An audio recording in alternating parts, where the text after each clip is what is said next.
Hi, my name is Mel, and you're watching Stay on TV with Ashley Tiffany.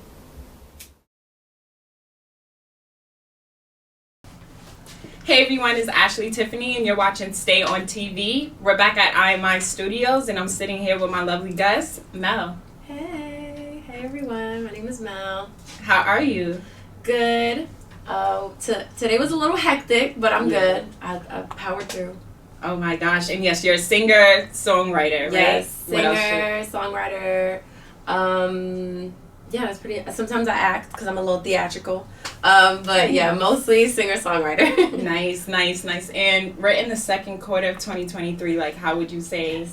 I would say you're definitely working so far. Like, I see it, the interviews, the music, everything. I love it. In this, like, time, what would you, like, say if your life was a movie, what would you call this chapter of your life? That's a really good question.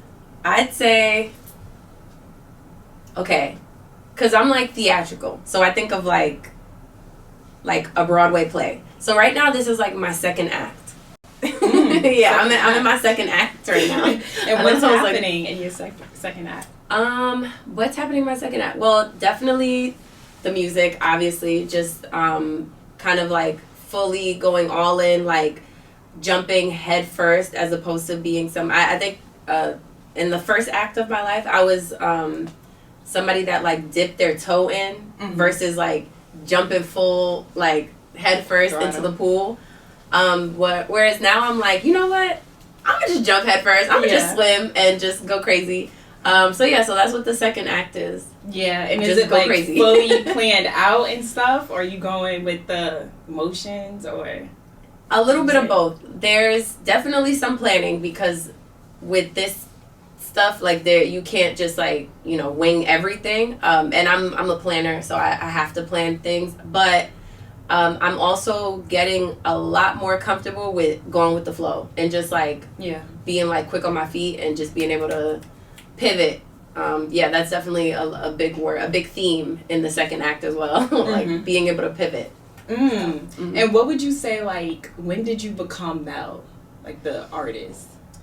So she's always lived inside me. But I think that I fully tapped in and became her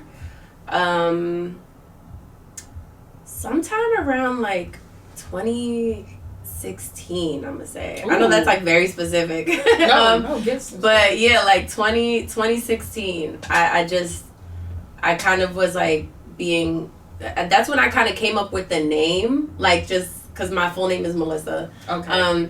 But that's when I was like, what is my artist name? Because like Melissa's like too like plain. Like I don't know. I don't like it. So it has to be something else, whatever. And I didn't like I don't know. I just was trying to come up with different variations of my name. And one day I was just like, I don't even know what I was like, just kind of like doodling, like just drawing in one of my like books that I have at home. And I just kind of came up with. I knew I really wanted an accent or like an apostrophe because I'm just into that. And I knew it had to have the M, like I needed the M, like I couldn't do like the other part.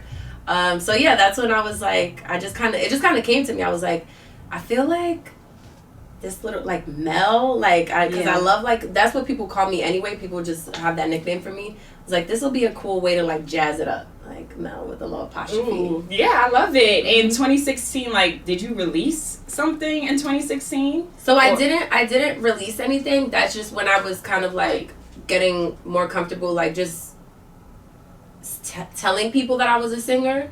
And I was like, like I had friends. I went to like a music high school, so like I had friends that would like put stuff out or like just perform or whatever. So that's when I was getting more comfortable with like, oh yeah, like let me just like post a singing video here online, or like let me like just kind of put myself out there more and like walk into the room with the vibe that I'm a singer.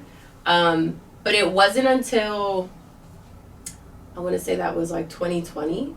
Yeah, it wasn't until like late 2020, like beginning of 2021 that I was like, all right, let me like put something out. Like let me stop like, you know, keeping my songs and my thoughts in my room, and let me like put it out and that's to when to the world. And that's when you release End of the Line? Yes. Okay. End of the Line, EOTL, because I know it's like a mouthful. That's when I put that out February of 2021. And yeah. And now you're here. Now I'm here. And you're doing so much, I see. So like it's just crazy. So just take us back. You said you went to a music high school. What high school did you go to? So I went to LaGuardia High School, like the Fame School. Yeah. LaGuardia High School. I was a vocal major there. And yeah, and after high school I went to college. I just was like very overwhelmed with the music school vibe. So I was just like, you know what, I'm gonna take a break and just do my own thing, be a person, be a college student. And then I did that, and afterwards, after I left college, I was like, you know what, like it's time to get back. What did you study? In college? Yeah. I was just English major, like, okay. You know. That's important. Yeah. I was too. But after that, I was just like, you know what, let me tap back in. This is my identity. This is who I am. Like, even when I was like, you know, college is kind of an experimentation kind of time where you're just figuring things out. Yeah. Even while I was like figuring things out, that was still always kind of like at the forefront of like, girl, what are you doing? Like, you can sing. Yeah. So yeah. And who was like that one person, or was it like multiple people telling you like you should really do this? It was multiple people. It was multiple school friends, just people at work, like just at jobs, like that they knew that I could sing, or like they would hear me kind of like singing to myself, or like if they saw a video that I posted up on like my Instagram or something, they'd be like, girl, what? Like, wow, stop playing. Like, what are you doing?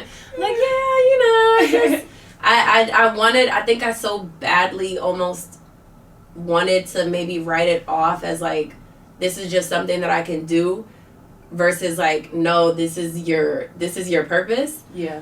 Because I think the thought of it was a little bit overwhelming to me to like kind of step into it and accept that it's my purpose. And then it just kind of just started becoming abundantly clear, like, girl, live in it, walk in it. It's your purpose. Yeah. Oh man, and I'm so happy like you found your purpose, because you know some people find it like later on in life, and I see that you're spiritual as well. I see that you have like a scripture up on your IG. How important is your faith as you elevate in your career? It's very important. I think that it is the one thing that has been keeping me grounded throughout this entire experience. I think, you know, everything, what I'm seeing now, just as I'm like really, really immersing myself more into like just different experiences, and I'm in different rooms and different kind of like industry sort of stuff. Yeah. What I'm seeing is that everything can like change in an instant. Gosh, everything can change in an instant. Nothing is as like I want to say like stationary as like you think it is. So the thing that kind of keeps me grounded, and is I think that is serving as like my center, is definitely like my faith and my family, and just like knowing who I am. So yeah, it's really important. And who are you? I am a grown-ass woman from Brooklyn, who is like I'm very loving. I'm very supportive of the people around me. I'm someone who is like really committed to making sure that any room I walk into, I leave it better than it was before I was in there. Right. So yeah, just knowing that, like, just knowing that I don't, you know, I'm not like a mean girl, like I'm a girl's girl, like I'm just that's who I am. Yeah. Okay. And you kind of answered this already, but this industry could be like cutthroat. A lot happens in it. It's some positives and negatives to it, but like you already said it, like what keeps you grounded, but what keeps you like really going to pursue this? Well, the fact that it didn't matter what else I was doing. This would always kind of it would always come back to this. Okay. Like, it didn't matter if I was like trying to run from it. I would just always kind of get like, I feel like it was like God or like the universe, you know, whatever you want to call it. It would just always be like, okay, girl, but remember this? Like, you know, it would just always kind of like, it was just funny how it would like always like redirect me, and it would like just another thing kept like popping up, so it just stopped. There was like no confusion anymore. So yeah, the fact that it was just kind of undeniable. And then the thing that keeps me going as well is really my family. My family is like very, very supportive of me. They've always been supportive of me. They've, you know, whenever I've like, they just kind of knew since I was a kid that I was like very musically inclined. So they just always like, okay, let's put you in this music program, and let's get you these voice lessons, and like put you in this school, do this, do it. Like they just always like, they saw that I had that kind of bug in me. Right. And they always like were willing to kind of fan the flames, so to speak. So yeah, that I can't like let them down. Oh my gosh, no, that's amazing. And would you say that you're happy right now? Yes, I'm happy. I feel like for the first time in a long time, because I'm doing what I want and I'm doing what I care about, versus like doing what other people expect of me or want me to do or think is like smart or, you know, safe, whatever. So yeah, it's, you know, that's not to say that it doesn't come with its like trials and tribulations, you know, and like just unexpected things that can throw you off, but it's more rewarding than it is like taking anything away from me. So want you to spend it all right now, cause who said that love don't cost a thing? Either you got it or you don't. All I wanna know is, are you gonna spend it or not? What would you say is your proudest moment to date? My proudest moment. I have like two of them. I am really, really proud of my current release, Greens. I'm really, really proud of that. I just love the way the song kind of came together. I love the way it just came together really organically and just like really amazingly. And so I'm really, really proud of the final product that's out now. You can stream it anywhere.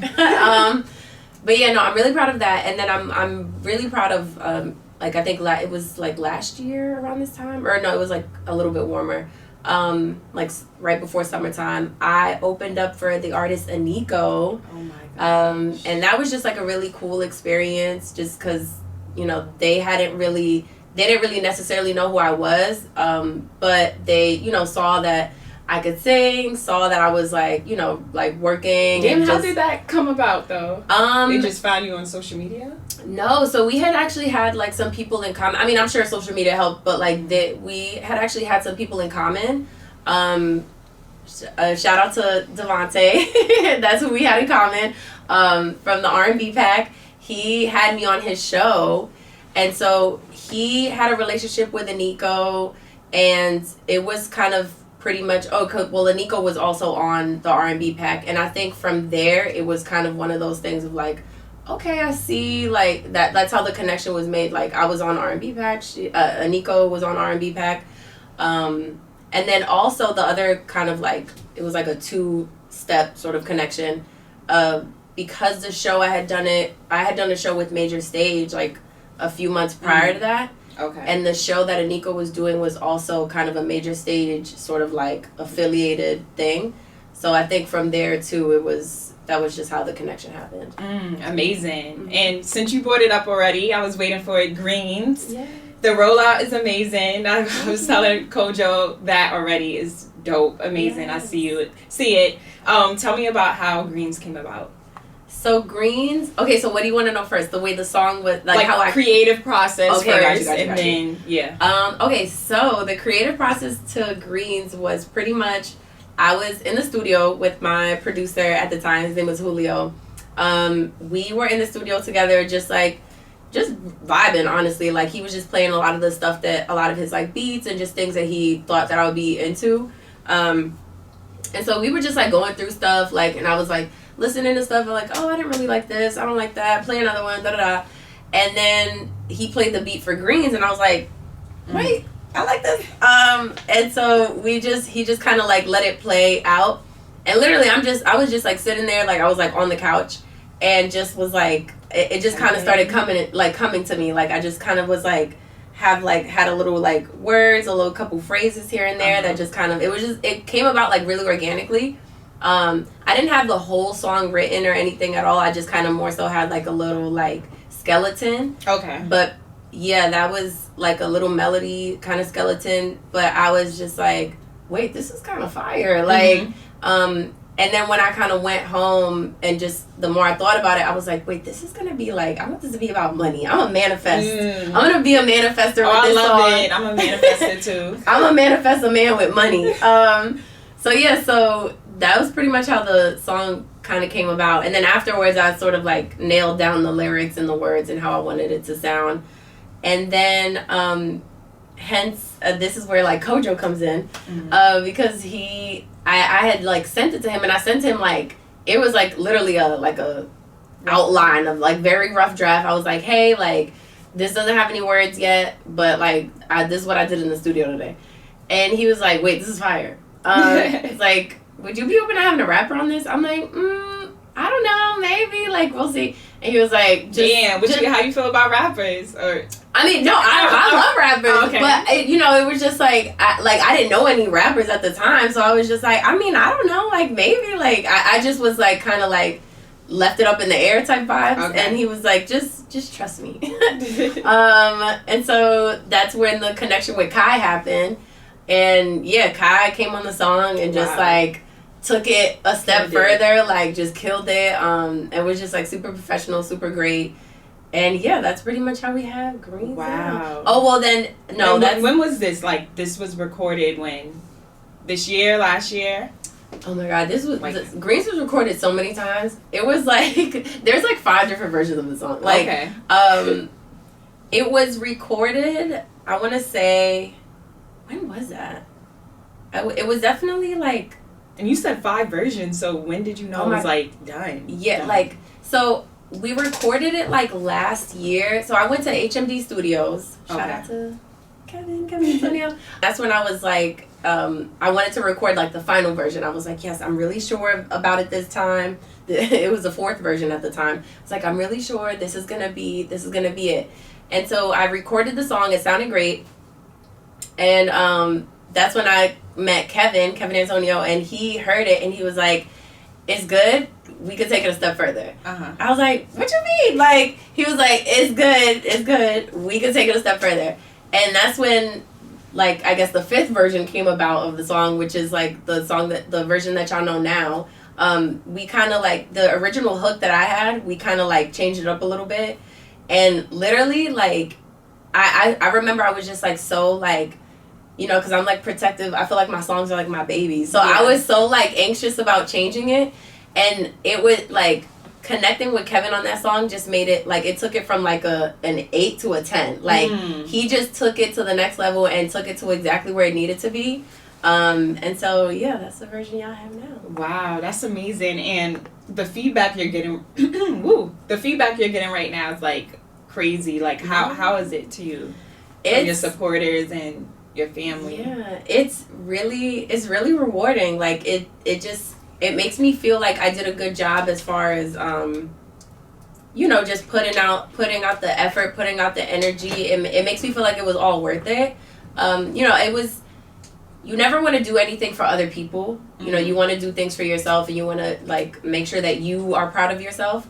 But when other people notice the work, and like when other people can tell and respond to how much work you put into something, it also feels like really, really good. And so it just feels great to see that people are responding well to it, that people like it. I feel like a lot of the things that I do, like music wise and just everything wise, I do it like for the girls. And so obviously this song is for women, like to kind of be like funny and cheeky about like, you know, you got to spend money on me if you want me around. And so it feels good to see that the audience that I'm like trying to cater to is like responding to it. So yeah. Oh no, that's amazing. And what's like next for Greens? So what's next for Greens is a music video. Okay, yes, right. That's all summer. That's all I'm gonna say. I'm not gonna reveal too much. No, I'm not gonna reveal too much, but just know that it's coming. And it's gonna be real good. Oh my gosh. So yeah, I think that's like the next big step for it, like Greens. And you have like a lot out. I know you release like behind the scene footage, like everything is just like working and good for you. And let's just talk about, I know you mentioned a few people, Kojo, Kevin, a few others. Like how important is having like a good team behind you? Oh my God, it's being a like artist. Yeah, it's incredibly important, and I'm very, very much like sort of like seeing how important it is like right now in real time. Just because, you know, it's one thing to know that something is your purpose and, you know, this is what you have to do, whatever, but it's an entirely different thing to actually like set out to do it and like find the means and the way to do it. And this is not a one-man show by any means. Like I have some really amazing people that just kind of lift me up and empower me and help me make all my like all my thoughts and like crazy ideas, they help me make it a reality. And so yeah, having a team is very, very important. I know I shouted out Kojo, I shouted out Kevin, I shouted out Devontae, and I also have this amazing woman who is also now a part of my team. Her name is Siobhan. Yes. And she's just been incredible with just making the rollout of Greens like as amazing as it's been, and just, you know, the way you've seen it, like the way that you've like just been seeing it and seeing that it's been received really well. Like she's also been such an integral part of that, and I'm forever grateful for her. So yeah. And you can see your growth too. Like, did you have a team when you released the End of the Line in 2021? I did, but definitely not as like I feel like it wasn't the energy that's behind what I have going on now. It's just like a lot more like focused and like direct. I think so, like when I put out End of the Line, when I put out Magic, there was a little bit more of winging it kind of vibe, whereas now it's very like focused and like I think I'm somebody, I think it kind of comes with being a creative. I think I'm somebody that kind of is just like, oh, let's do this, like let's do this. It's like real easy for me to get like distracted. Yeah. So now the energy is just like, okay, no girl, let's let's and be this here. Is Act 2 is more focused and more driven, more team and everything. That's good. And I think you already described like a creative process, like but do you have to be in the studio? Can you write anywhere? I mean, I mostly write just at home, like in my room. Like I'm kind of which is weird because I'm an artist, but I'm kind of an introvert. What's your sign? I'm a Libra. Okay. Which is like October? Yeah, October. Okay. Which is like, I know Libras are known for like being like, you know, kind of like out there and like really social, whatever, but and I am social to a certain extent, but I also like love my like alone time. Like I love my alone time. I love to like recharge and like sort of be to myself. And so that like to me that's like the best time for me to be creative, like when I'm just like kind of like the lights are low, a lot of candles. I like to bring a candle with me to the studio. Nice. Like I'm very What scent? So there's a couple scents. There's one that I'm really into right now. It's like lavender vanilla. It's real nice. But yeah, so definitely that's part of my creative process, just kind of like being alone, being by myself. Okay, do you have to be like in a certain mood, like sad, happy? Do I have to be in a certain? Not. I mean, honestly, those are all really great for music making, but it kind of depends on what I'm trying to write. Like if I'm in a sad space, or like if I'm like heartbroken or whatever the case may be, that'll just come out in the music. Like it'll be a sad song. Or like, you know, whatever. If I'm like really in love or, you know, whatever, in a relationship and everything is just going great and he's doing everything he's supposed to do, that'll also come out in the music and it'll be a lot happier sounding. So it really, I think my mood dictates what comes out. Do you feel like you have you like written your most personal or relatable music yet to date? I have, so I don't, that's weird. That's like kind of a loaded question, because I have a song. It's not out yet, but it is very personal. It's a little spicy. Ooh, okay. It's a little spicy. It's not out yet, but that song is You're getting the scoop, guys. Yes. That song is very personal. It's very it's very explicit and like I think very like vulnerable, like just my more sensual side. Mm-hmm. But yeah, no, I haven't gotten like very, very vulnerable, but this, I think part of being in act 2 is because I'm not like dipping my toe in anymore. I'm like diving in head first. Diving in head first requires a lot more vulnerability, so there'll be more vulnerability this time. Yeah, and that would probably be the end of act 2, act 3. Yes. Yeah. Who knows what act 3 is gonna be? I'm stressed out thinking about it, but but no, yeah, definitely stay in the moment, and you're doing amazing right now, and you're on go right now. Do you feel like you need breaks or? Oh yeah, absolutely. I definitely need breaks. The way that I like to take breaks is I'm kind of like, I guess this is part of like being an introvert. Like I'm definitely, I love to be outside. I love to be in like nature. I like to go on hikes, which is, I know that sounds funny, because it's like, girl, where are you hiking in Brooklyn? But I do like to like. That helps with my anxiety. No, same. Like I'm somebody that struggles with anxiety as well, and like I've just noticed that like being active, especially like I like to be outside. I like to go to the gym. I like to do different like sort of like active things, helps me so much that sometimes I do like little things, like I go like indoor rock climbing. I like to like play tennis. Like I'm very much like I like to be outside, like get me out and get me moving. That's how I take breaks. Okay. And how would you describe success? Like what does success look like to you? How would I describe success? Oof. Success, I mean, right now in act 2 to me success looks like having a hit record, performing all over the world, working with Beyonce like in any capacity. Yeah, that's how.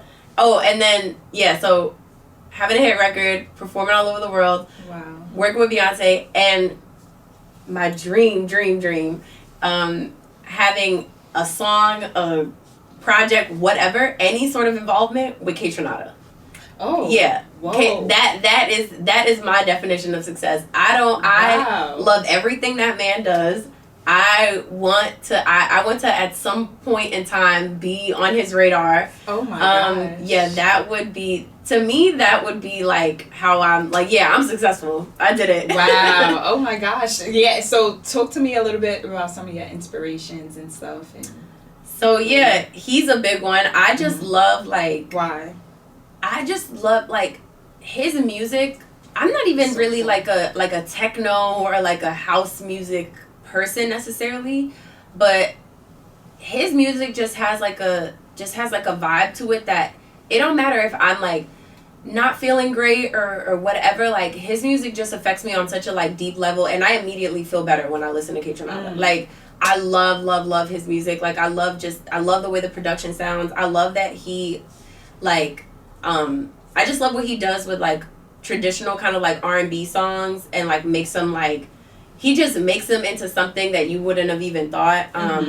My fave of his is I Want to Be Your Girl, and the original song is by Tidra Moses, and I feel like that's like the kind of most known one. Like that song is just fire.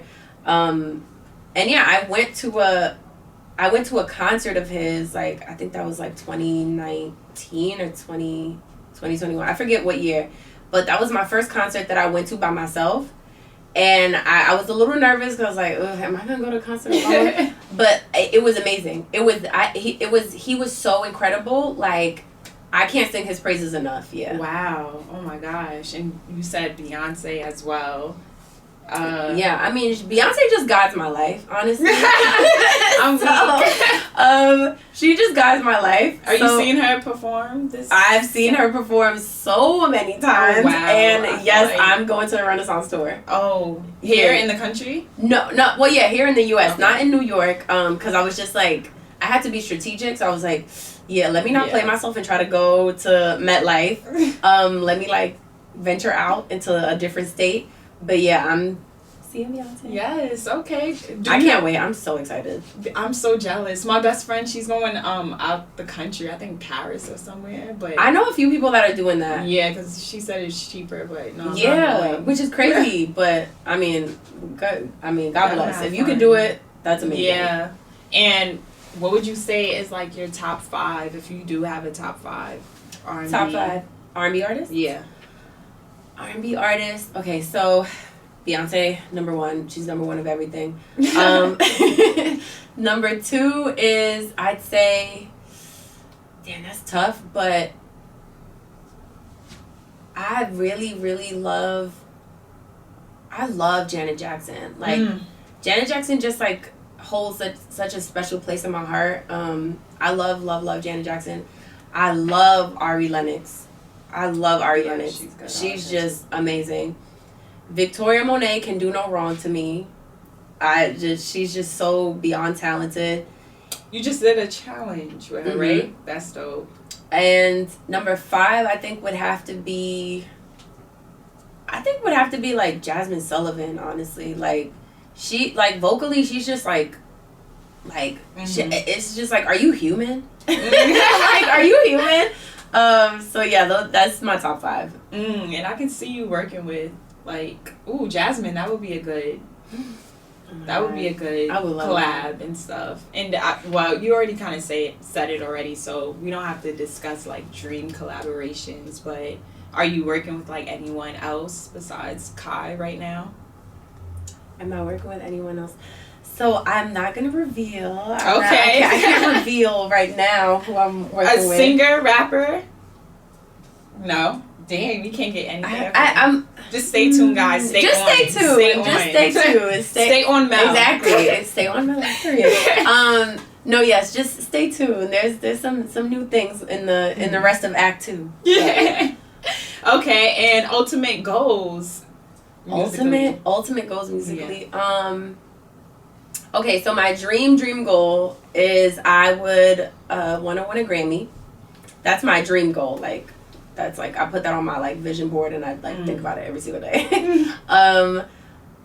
But like, and like like the other things that I'd love to do, I'd love to like obviously put more music out and perform at like festivals. Yeah. Like, I love a good music festival vibe. Yeah, like Afro punk, things like that. Like that's definitely like more my scene. Yeah, I'd love to do something like that. I'd love to get into like, I know I was like talking about it a little bit like off camera, but like I'm a big fan of like musical theater as well. So like, if there were ever an opportunity for me like be on Broadway or something that, I'd love to do something like that as well. Like I just that'd be like really, really cool. What play would you love to be in? Honestly, like, it don't even matter. Although I am a big fan of like, I love Chicago. So that'd be really cool. Just something like that. Like, yeah.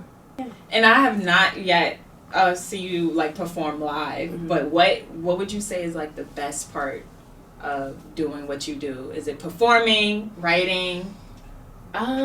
It's so interesting because like I think they both require some like different parts of me, and they're both like they're like rewarding in different ways.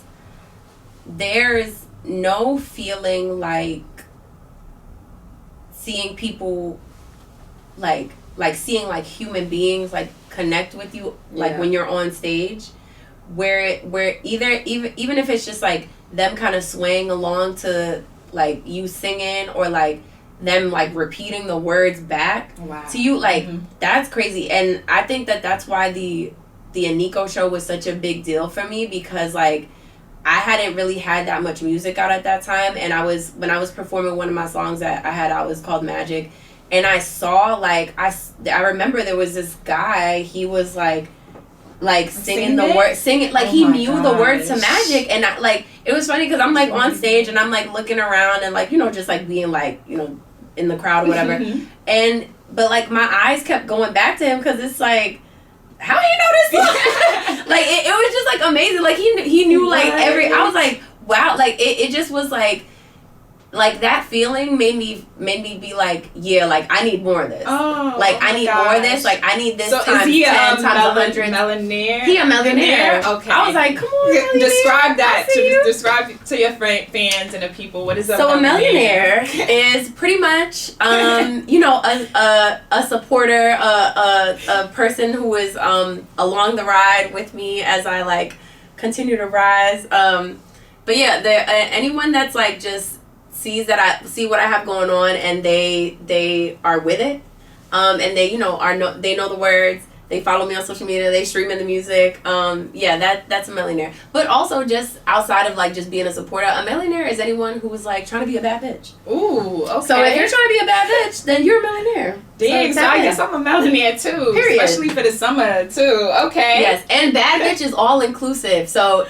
if you're a man, if you're a woman, anybody could be a bad bitch. So yes. Love it, love it.